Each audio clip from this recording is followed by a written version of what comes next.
dream. That's a very famous line from a very famous speech by Martin Luther King. Even as I said those words, for some of us it would have evoked his voice and maybe memories of hearing that speech than when we learnt about it in school. But Martin Luther King isn't the only famous dreamer in history.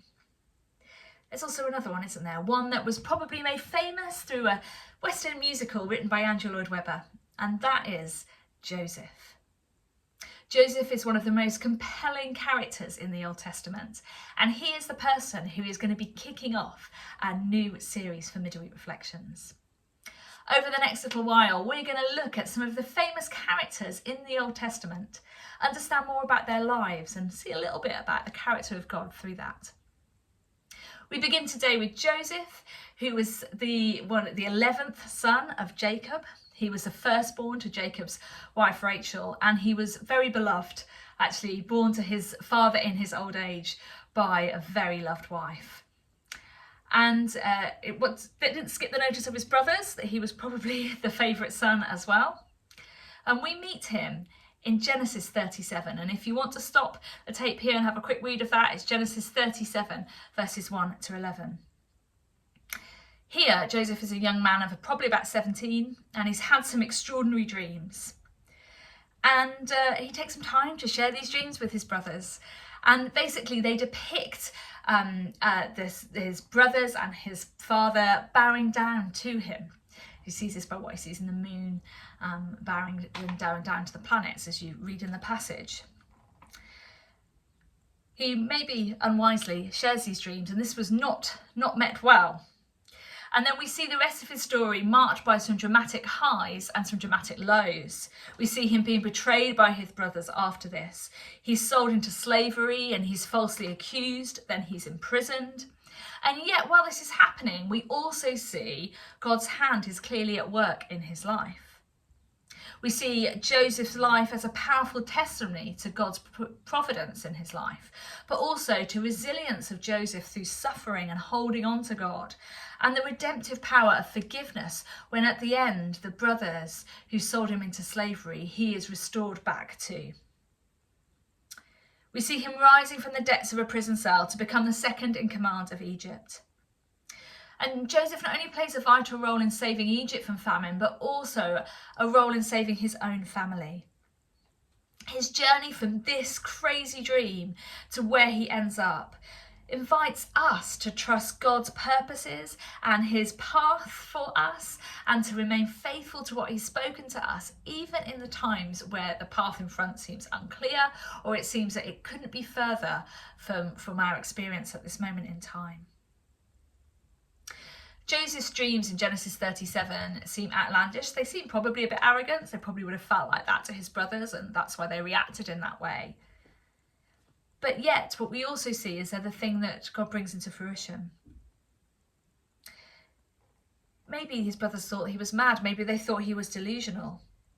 But yet, as the story unfolds through pain, betrayal, slavery and prison, they do come to pass. Sometimes God plants a dream in us that feels impossible or maybe foolish to others. Maybe even seems foolish to ourselves. Maybe even seems like arrogant, and maybe as we've shared it with others, people might have even said that to us.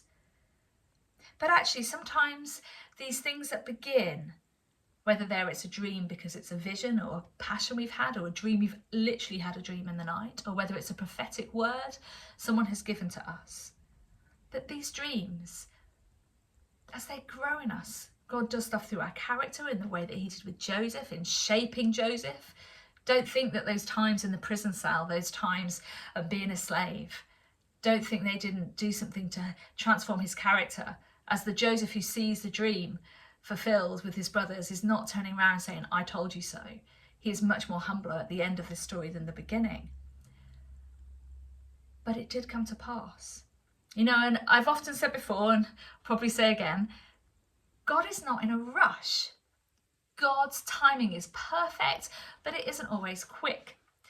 And here we see with Joseph, God had given him this dream, and yet it doesn't happen the next day. But he takes him on a journey to make him prepared and refined to live the dream that he has called him to.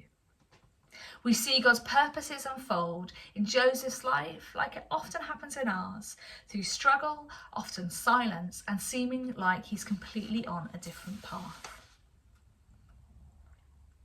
Maybe you were like Joseph, and at a young stage in your Christian walk, or maybe at a young stage in your life, God gave you a dream, a passion for what your life could be about or what you were called to. It might have seemed like madness. And maybe at that time that dream was in seed form, and maybe you're in the place like Joseph where actually, well, I feel so far from this. The bottom of the prison cell, he probably thought that dream, did that ever happen? But what Joseph's story teaches us is to hold on to God's vision with faith and with humility. He didn't walk around the prison cell saying, one day you'll bow down to me, like he did to his brothers. We may sometimes not see the full picture of the dream for years, but if the dream is from God, no pit, no prison, or misunderstanding can prevent it from being fulfilled.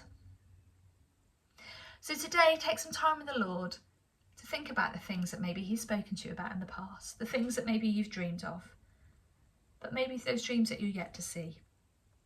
Take time to reflect with God and ask him to remind you again of the things he's spoken to you. Or maybe, if you've never experienced this before, ask God to speak to you about those things.